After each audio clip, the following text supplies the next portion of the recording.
Hi friends, welcome to Riga style.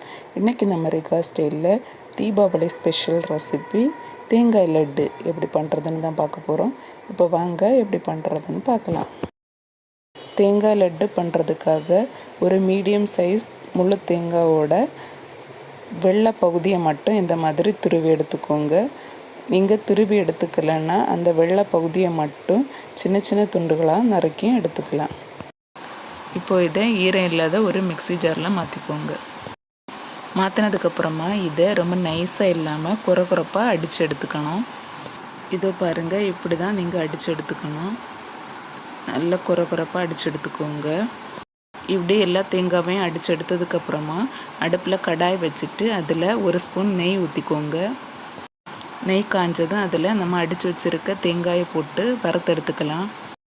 நெய் ஊற்றாமலும் கடாயில் சும்மாவே போட்டு வறுத்தெடுத்துக்கலாம். அப்படி நீங்கள் வறுத்தெடுத்தீங்கன்னா அது ட்ரை கோகனட், அதாவது டெசிகேட்டட் கோகனட்டுன்னு சொல்லுவாங்க.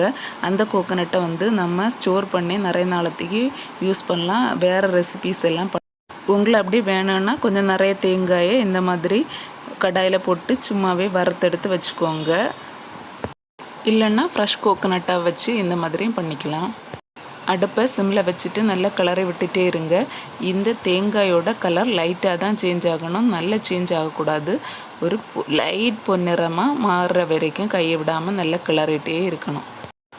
இது ரொம்ப சிம்பிள் ரெசிபி. அதுவும் இல்லாமல் இன்க்ரீடியன்ஸும் ரொம்ப கம்மி தான், ஈஸியாக நம்ம பண்ணிடலாம். இப்போ பாருங்கள், லைட்டாக கலர் சேஞ்ச் ஆகிருக்கு. இந்த டைமில் கொஞ்சமாக மட்டும் தனியாக எடுத்து வச்சுக்கோங்க. இருக்கட்டும்.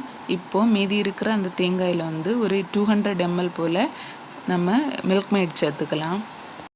மில்க் மெய்ட் மொத்தமாக இந்த மாதிரி தான் கிடைக்கும். ஸோ பாயசம் ஏதாவது பண்ணிவிட்டு லெஃப்ட் ஓவர் மில்க் மெய்ட் இருந்தால் கண்டிப்பாக இந்த ரெசிபியை ட்ரை பண்ணுங்கள். நல்ல சுவையாகவும் இருக்குது, நம்ம ஈஸியாகவும் பண்ணிடலாம். இப்போது மில்க் மெய்டு சேர்த்துட்டு இதையும் நல்லா கிளறி விடணும். அடுப்பை சிம்மில் வச்சுட்டு ஒரு 5 நிமிஷம் போல் இதையும் நல்ல கிளறி வேக விட்டுக்கோங்க. நீங்கள் கடையிலேருந்து வாங்குகிற டெசிகேட்டட் கோகனட் யூஸ் பண்ணிங்கன்னா கொஞ்சம் போல் மில்க் சேர்த்துக்கோங்க. அது கொஞ்சம் நல்லா ஹார்டாக இருக்கும். இப்போ மில்க் சேர்த்திங்கன்னா கொஞ்சம் சாஃப்ட் ஆயிரும். இப்போ பாருங்கள், இதை கிளறும்போது அது ஒட்டுற மாதிரி ஒரு பதத்துக்கு வரும். இந்த ஸ்டேஜில் ஏலக்காய் பவுடர் இல்லைன்னா 4 போல் ஏலக்காவை இந்த மாதிரி இடித்து வச்சுட்டு இது கூட சேர்த்துருங்க. ஏலக்காய் பவுடரை விட இந்த மாதிரி இடித்து சேர்க்கும்போது வாசனை இன்னும் நல்லா சூப்பராக வரும். அவ்வளோதான், ஏலக்காய் சேர்த்துட்டு இந்த மாதிரி ஒரு டைம் கிளறி விட்டுட்டு ஸ்டவ்வை ஆஃப் பண்ணிடுங்க. ஆஃப் பண்ணிவிட்டு இதை ஒரு பிளேட்டுக்கு மாற்றிடுங்க.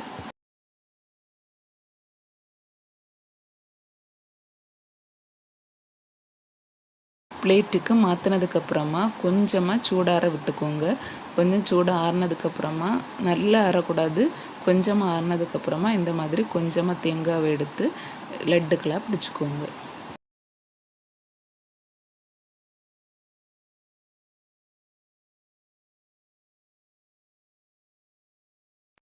நம்ம இந்த மாதிரி உருட்டினதுக்கப்புறமா நம்ம ஆல்ரெடி கொஞ்சமாக எடுத்து வச்சுருந்தோம்ல தேங்காய், அந்த தேங்காயில் இந்த மாதிரி பிரட்டி எடுத்துக்கோங்க. இப்படியே எல்லா லட்டுக்களையும் பண்ணி எடுத்துக்கோங்க.